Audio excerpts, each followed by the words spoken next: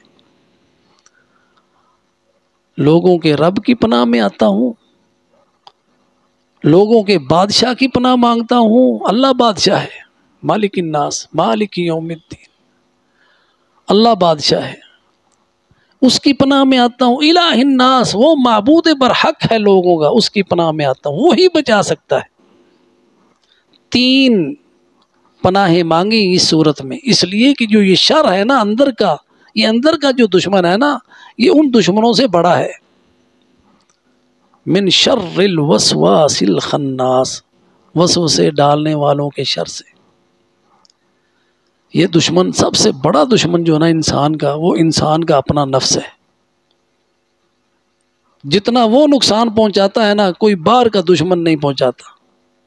ان النفس لامارۃ بالسوء، نفس انسانی انسان کا برائیوں پر ابھارتا ہے، برائیوں کا حکم دیتا ہے۔ اور وہ نفس کیا ہے؟ نفسانی خواہشات، شہوات ہیں جو انسان کی بربادی اور تباہی کا باعث بنتی ہیں اور انسان کو جہنم میں لے جاتی ہیں۔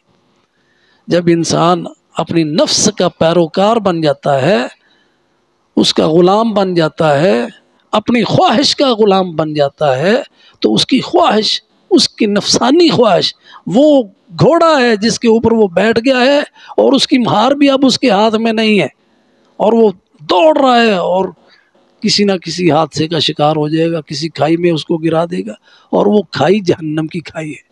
خواہشات کا گھوڑا انسان کو جب اس دنیا میں اس پہ بیٹھ کے اس دنیا کا حیاتی دنیا کی زندگی کا سفر، جب انسان خواہشات نفس کے اوپر بیٹھ کے طے کرتا ہے، یہ سفر اس پر بیٹھ جاتا ہے اور اس کا کنٹرول اس کے پاس نہیں رہتا ہے، تو وہ اسے جہنم میں لے جاتا ہے۔ اس لیے نبی صلی اللہ علیہ وسلم اپنے خطبوں میں، مسنون خطبے میں، سب سے پہلے جو پناہ مانگتے تھے، اعوذ بک من شرور انفسنا ومن سیئات اعمالنا، نعوذ، اے اللہ ہم تیری پناہ مانگتے ہیں، من شرور انفسنا، اپنے انفس کے شر سے بچنے کے لیے۔ تو سب سے بڑا جو اندرونی دشمن ہے نا انسان کے، وہ انسان کے اندر ہے، اور وہ نفس انسانی جس کو امارہ بالسوء کہا گیا ہے۔ اور قرین جو ہے نا وہ بھی اس میں شامل ہے کہ ہر انسان جو ہے نا اس کے ساتھ ایک جن ہے جو قرین ہے، اور وہ اس کو برائی پر ابھارتا ہے۔ من شر الوسواس، جو وسواس لفظ ہے نا، یہ وسوسہ سے ہے، ربائی ہے، فعللہ کے وزن پر۔ وسوسہ یوسوس وسواسن، یہ مصدر ہے وسواس، اور جو زبر کے ساتھ الوسواس ہے وہ اس کا فاعل ہے، وسوسہ ڈالنے والا۔ وسوسہ کیا ہوتا ہے؟ اس کو بھی وسوسہ کہتے ہیں جو کان میں آگے پھونکے، اس کو بھی وسوسہ کہتے ہیں جو آدمی کے ذہن میں بات ڈال دے، اس کو بھی وسوسہ کہتے ہیں جو انسان کے اندر وہم آ جاتا ہے، جو خیال آ جاتا ہے، وہ شیطان کی طرف سے ہوتا ہے۔ من شر الوسواس، وسوسے ڈالنے والوں کی شر سے، اسم فاعل ہے وسواس۔ اور وسوسے کی سمجھ نہیں آتی تو سمجھنے کے لیے چند ایک مثالیں۔ وسوسہ، انسان جا رہا ہے، آگے سے کیا جی کالی بلی گزر گئی، او ہو یہ تو میرے لیے مصیبت ہے، یہ جو خیال آیا یہ شیطان کی طرف سے، یہ وسوسہ ہے۔ دکان پہ بیٹھا ہے، پہلا گاہک آ گیا ادھار مانگنے والا، او بونی خراب ہوگی جی میری، یہ کیا ہے؟ وسوسہ ہے شیطان کا کہ رازق تو وہ ہے۔ تو اسی طرح یہ وسوسے رب کے بارے میں بھی ڈالتا ہے، جب انسان کو اللہ کی توحید کے بارے میں شک میں ڈال دیتا ہے، اللہ پر ایمان جو ہے اس کو متزلزل کر دیتا ہے، انسان بے ایمان ہو جاتا ہے شک میں پڑ کے کہ اللہ پر بھروسہ تو کیا ہے، پتہ نہیں کام ہوگا کہ نہیں۔ تو یہ وسوسہ جو ہے نا، ہوگا کہ نہیں ہوگا، یہ صورت تو ہم نے پڑھی ہے، کل پتہ نہیں شفا ہوگی کہ نہیں۔ اسی شک کی، یہ ایمان میں جو انسان کا شک ہوتا ہے، یہ شیطان کی طرف سے ایسا وسوسہ ہے جو اللہ سے بدظن کرتا ہے، اور لوگوں کے پاس جو شیاطین ہیں من الانس والجن ان کے پاس بھاگتا ہے۔ کوئی دھاگے لیے پھرتا ہے ان سے، کوئی ان سے پھونکے مرواتا پھرتا ہے، کوئی چلے کاٹتا پھرتا ہے، کوئی جناب یہ کالا بکرا کرو، یہ اتنے مرغیاں ذبح کر کے فلاں قبرستان میں چھوڑاؤ۔ تو یہ کب ہوتا ہے؟ جب انسان کا تعلق اپنے رب سے ٹوٹا تو پھر ان شیاطین کے سپرد ہو جاتا ہے۔ جو اللہ پر بھروسہ نہیں کرتا نا، تعویذ باندھتا ہے، اس کا معاملہ اس تعویذ کے سپرد ہو جاتا ہے۔ یہ وسواس ہے۔ من شر الوسواس الخناس، خناس پلٹ پلٹ کر آنے والا، خناس۔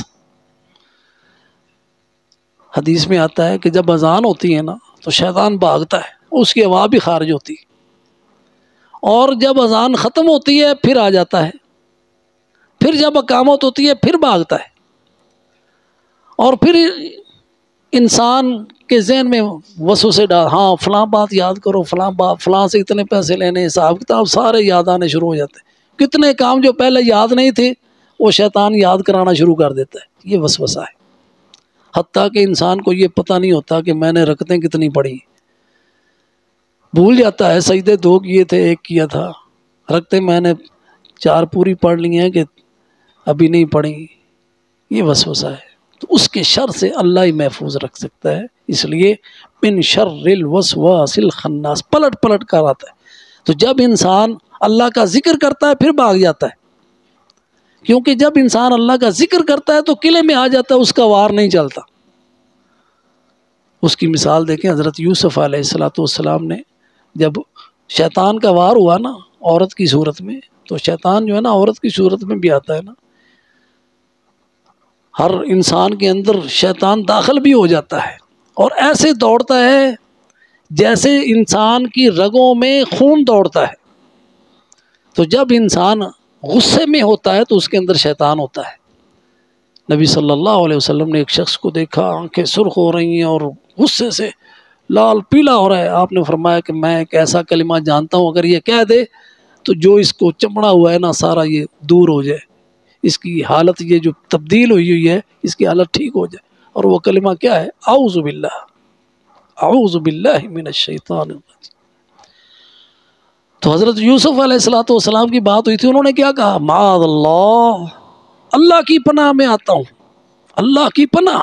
تو اللہ نے پھر کیسے محفوظ رکھا؟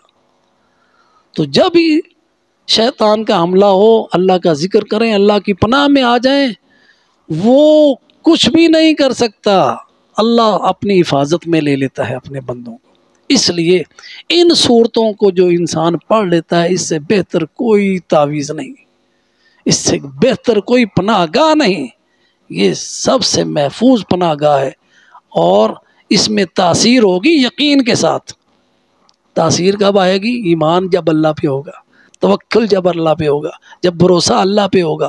بڑے سے بڑا جادوگر جب ایمان کی طاقت آتی ہے نا، اس میں پھر یہ کلمات جب شامل ہوتے ہیں وہ تاثیر ہوتی ہے کہ بڑے سے بڑے جادوگر بھاگ جاتے ہیں، فیل ہو جاتے ہیں۔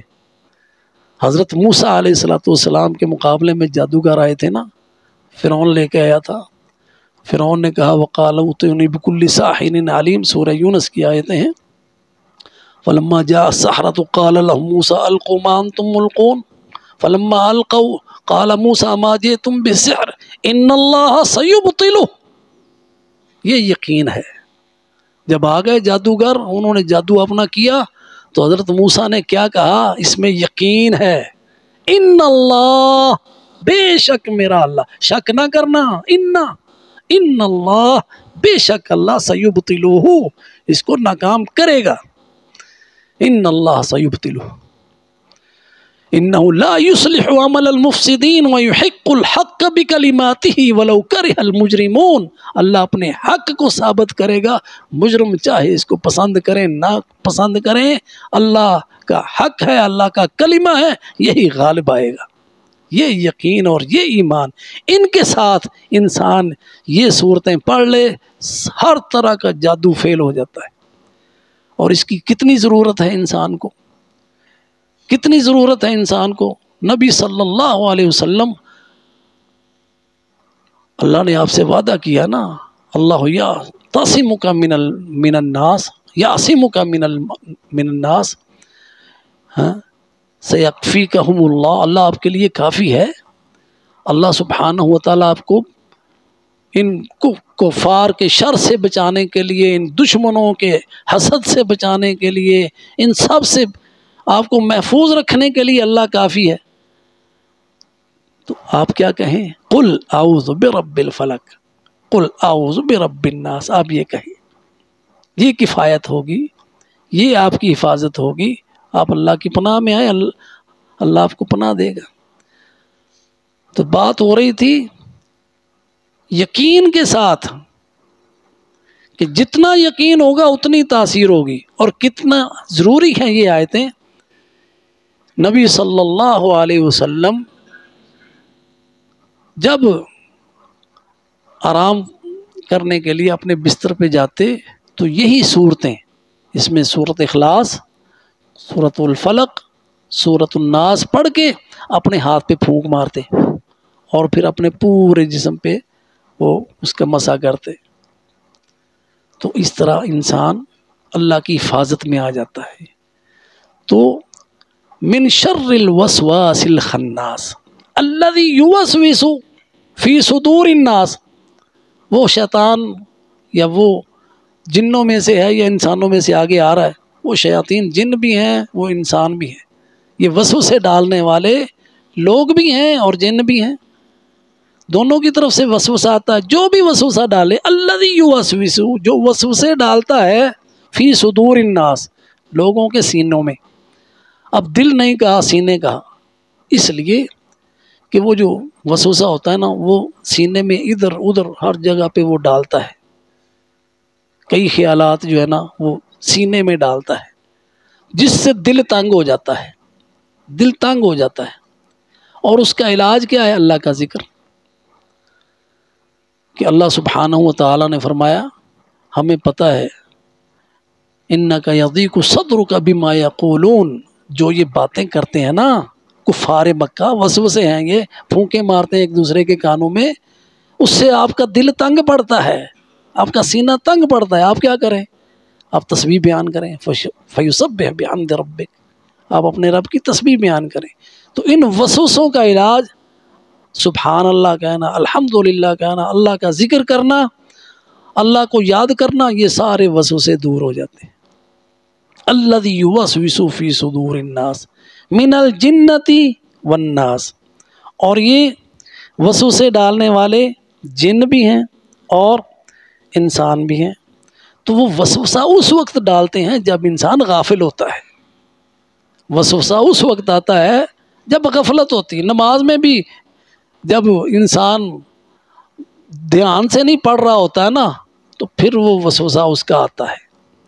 تو اس سے بچنے کے لیے کیا ہے کہ پہلے آپ وضو اچھی طرح کریں۔ جب آپ کا وضو جو ہے نا اچھا ہوگا، اس میں آپ پوری توجہ سے وضو کر رہے ہیں، پھر آپ کی نماز بھی جو ہے نا اس میں بھی توجہ ہوگی۔ اور نماز اللہ کے ہاں وہ قبول ہے جس میں حضوری قلب ہے، اتنا ذکر آپ کا مقبول ہے جس میں دل حاضر ہے۔ تو ذرا ہم اپنا جائزہ لینا، ہماری کتنی نمازیں ہیں جس میں دل کی حاضری بھی ہوتی ہے، دل کو بھی حاضر کرنا ہے۔ دل کی حاضری کیا ہے کہ پتہ ہو اللہ اکبر کہا ہے تو میں کس کے سامنے کھڑا ہوں، اس کی ذات کتنی اعلیٰ ہے، کتنی بلند ہے، میں اس کے سامنے اپنی التجائیں پیش کر رہا ہوں۔ یہ پہلی التجا الحمدللہ رب العالمین الرحمن الرحیم، سورہ فاتحہ ہے جو شفا بھی ہے، اس کے سامنے کھڑا ہوں۔ اور رکوع کس کو کر رہا ہوں؟ سبحان ربی العظیم، میرا رب بڑا عظیم ہے۔ یہ حضوری قلب کے ساتھ، اس احساس کے ساتھ جب انسان نماز پڑھے گا وہ انسان غافل نہیں ہے، اس کی نماز بھی قبول ہے، اس نماز میں لذت اور سرور بھی ہے۔ اللہ سبحانہ و تعالی ہمیں ہر طرح کے حاسدوں کے شر سے محفوظ فرمائے اور ہماری ذکر میں، ہماری عبادات میں سرور آئے، آمین۔ وآخر دعوانا ان الحمد للہ رب العالمین وجزاکم اللہ خیرا۔ تو دعا مانگ لیں، یہ دعا کی انشاءاللہ۔ اللہم صلی علی محمد وعلی آل محمد کما صلیت علی ابراہیم وعلى آل إبراهيم إنك حميد مجيد اللهم بارك على محمد وعلى آل محمد كما باركت على إبراهيم وعلى آل إبراهيم إنك حميد مجيد ربنا آتنا في الدنيا حسنة وفي الآخرة حسنة وقنا عذاب النار اللهم اكفنا بحلالك عن حرامك واغننا بفضلك عمن سواك اللهم استر عوراتنا وآمن روعاتنا واحفظنا من بين أيدينا ومن خلفنا ونعوذ بعظمتك أن نغتال من تحتنا۔ اللہ تو ہماری حفاظت فرما، دائیں بائیں آگے پیچھے سے ہر طرف سے۔ اللہ تو دشمنوں کو جانتا ہے، اللہ تو ہماری کمزوریوں سے آگاہ ہے، اللہ ہماری حفاظت فرما ہر طرح کے حاسدین کے حسد سے، ہر طرح کے شریروں کے شر سے اللہ ہم سب کو محفوظ فرما۔ اللہم انا عبدک، اللہ ہم تیرے بندے ہیں۔ اللہم انی عبدک، اللہ میں تیرا بندہ ہوں، وابن عبدک، تیرے بندے کا بیٹا ہوں، وابن امتک، تیری بندی کا بیٹا ہوں، ناصیتی بیدک ماض فی حکمک عدل فی قضاؤک، اللہ میرے جسم پر، میری روح پر اللہ تیرا حکم چلتا ہے اور تیرا ہر حکم اللہ عدل پر مبنی ہے۔ اسألک بکل اسم، اللہ ہم تیرے سوالی ہیں، تیرے در کے سوالی ہیں، تجھ سے مانگتے ہیں تیرے ناموں کے وسیلوں کے ساتھ۔ اللہم انی اسألک بکل اسم ہوا لک، اللہ تیرے سارے ناموں کے ساتھ، سارے ناموں کے وسیلے سے تجھ سے مانگتے ہیں اللہ جو نام تو نے اپنے رکھے ہیں۔ او انزلتہ فی کتابک، اللہ تو اپنے کسی کتاب میں، تورات میں، انجیل میں، قرآن میں اپنا وہ اسم اعظم اللہ تو نے وہ رکھا ہے، یا وہ کسی مخلوق کو اپنا اسم اعظم سکھایا ہے۔ او استأثرت فی علم الغیب عندک، یا تیرے علم غیب کے خزانوں میں ہے، ابھی تک تو نے وہ کسی کو بتایا ہی نہیں، اللہ اس نام کے حوالے سے بھی اللہ ہم تجھ سے مانگتے ہیں ان تجعل القرآن ربیع قلوبنا، اللہ سوال یہ ہے ہمارا، اس قرآن کو ہمارے دلوں کی بہار بنا دے۔ اللہم ان تجعل القرآن ربیع قلوبنا وجلاء احزاننا، اللہ غم بڑے ہیں ہمارے، حزن بڑے، اللہ سارے کے سارے اس قرآن کی برکت سے اللہ دور فرما دے۔ جلاء احزاننا وذهاب همومنا وغمومنا، اللہ ہمارے سارے ہم اور غم دور فرما دے۔ اللہم انا نسألک موجبات رحمتک وعظائم مغفرتک والغنیمت من کل بر والسلامت من کل اسم۔ اللہم لا تدع لنا ذنبا الا غفرتہ ولا ہما الا فرجتہ ولا حاجة من حوائج الدنیا الا قضیتہ یا رب العالمین۔ اللہم انا نسألک موجبات رحمتک، اللہ ہر اس عمل کی توفیق عطا فرما دے جو تیری رحمت کا موجب اور سبب بن جائے۔ اللہم انا نسألک موجبات رحمتک وعظائم مغفرتک، اللہ تیری بخشش مل جائے، وعظائم مغفرتک والغنیمت من کل بر، ہر نیکی میں سے ہمیں حصہ مل جائے، والغنیمت من کل بر والسلامت من کل اسم، ہر برائیوں سے اللہ ہماری حفاظت ہو جائے، ہم سلامتی میں رہیں، والسلامت من کل اسم۔ اللہم لا تدع لنا ذنبا الا غفرتہ، اللہ سارے گناہ معاف کر دے، کوئی ایسا گناہ نہ رہے جو ہمارے نامہ اعمال میں لکھا رہ جائے۔ اللہم انا نسألک موجبات رحمتک وعظائم مغفرتک والغنیمت من کل بر والسلامت من کل اسم۔ اللہم لا تدع لنا ذنبا الا غفرتہ ولا حاجة من حوائج الدنیا ہی لک رضا ولنا فیہا صلاح الا قضیتہا یا رب العالمین، اللہ ہماری ساری ضرورتیں اپنے فضل سے، اپنے کرم سے پوری فرما دے، آمین۔ اللہم اشف مرضانا ومرضى المسلمین، اللہ جتنے بیمار ہیں سب کو شفائے کاملہ عاجلہ عطا فرما۔ اللہم اغفر للمؤمنین والمؤمنات والمسلمین والمسلمات، اللہ ہمارے جتنے مسلمان بھائی اس دنیا سے چلے گئے ہیں، فوت ہو گئے ہیں، اللہ سارے فوت شدگان کی اللہ مغفرت فرما دے، اللہ ان کی گناہ معاف فرما دے، اللہ ان کی قبروں کو اللہ جنت کے باغیچے بنا دے۔ اللہم اغفر للمؤمنین والمؤمنات والمسلمین والمسلمات الاحیاء منهم والاموات، وصلی اللہ تعالی علی خیر خلقہ محمد وعلی آلہ واصحابہ اجمعین برحمتک یا ارحم الراحمین۔